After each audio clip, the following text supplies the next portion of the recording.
I'm gonna complain a lot in this video. I'll sound like a hipster weeping over the absence of oat milk at his favorite coffee shop. But let me be clear from the start, this car is awesome for what it is. A full-time 4x4, insane off-road capability, all for just 12,000 American dollars brand new. For a farmer, for a village, for a Russian countryside, it is a beast. In Russian forums, the Niva is often described as a tank that runs on potatoes and will outlive the humanity.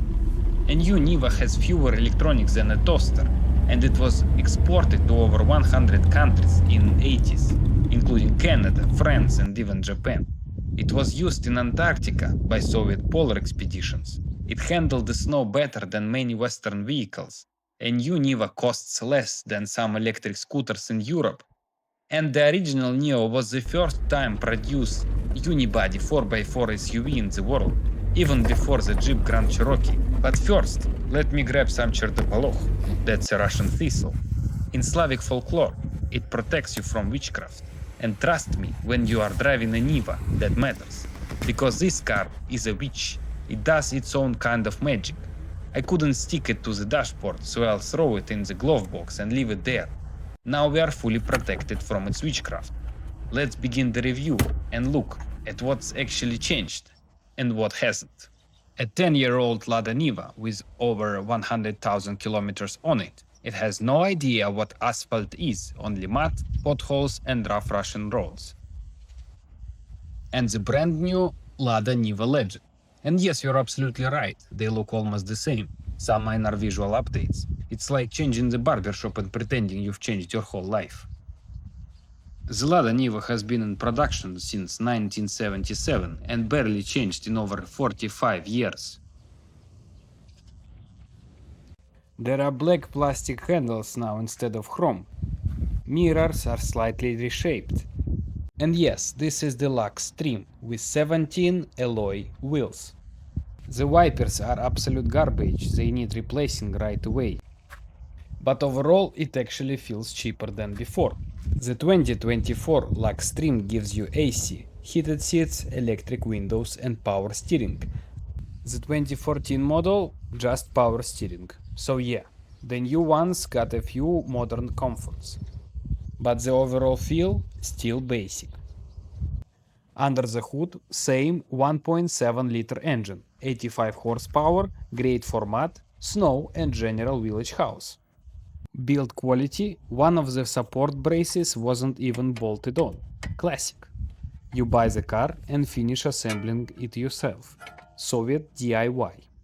The engine is based on the old VAZ 2106 design. It's been recycled since 1970s. The dashboard looks a little more modern, probably borrowed from the Grand. Ergonomics slightly improved, still bad. Small win. No armrest, you drive 100 km and your back starts crying. I added some risers to save my heels. Cup holders completely useless. Shift into fourth or reverse gear and you'll knock over your drink. Doors slam like you are closing a T-36 tank hatch. It is satisfying in a strange way. Dashboard buzzes like a bee colony at 100 km per hour. The transfer case screams like an opera singer mid-castration. Let's take a moment and enjoy this wonderful melody.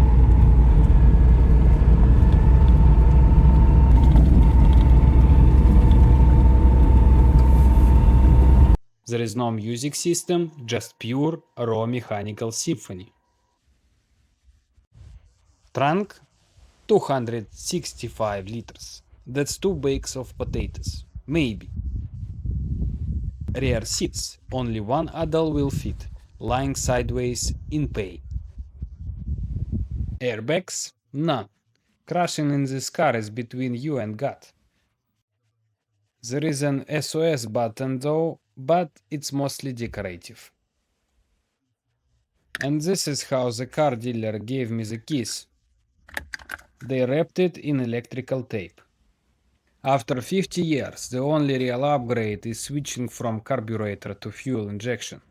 That's it. The rest is vintage charm or just laziness. You decide. The cabin air filter is still missing, just like before.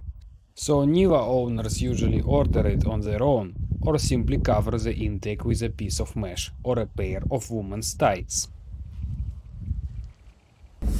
The gearbox is like arm wrestling a drunk bear. It might loosen up after break-in, but for now it's a workout. Still it gets the job done, eventually. On the road the Niva sucks, but off-road, that's where it shines.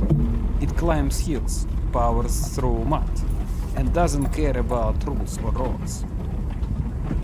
Mine is brand new, so I don't want to push it too hard or take it through deep mud just yet. But trust me, this baby is capable. It might just surprise you. So yeah, it's loud, stiff, ancient. My dad still says I wasted money, but I didn't buy a car. I bought a tool, a relic, a survivor. And when winter comes and roads disappear, I'll still be moving. Long live the Niva. If you want to see more crazy stuff like this, don't forget to subscribe.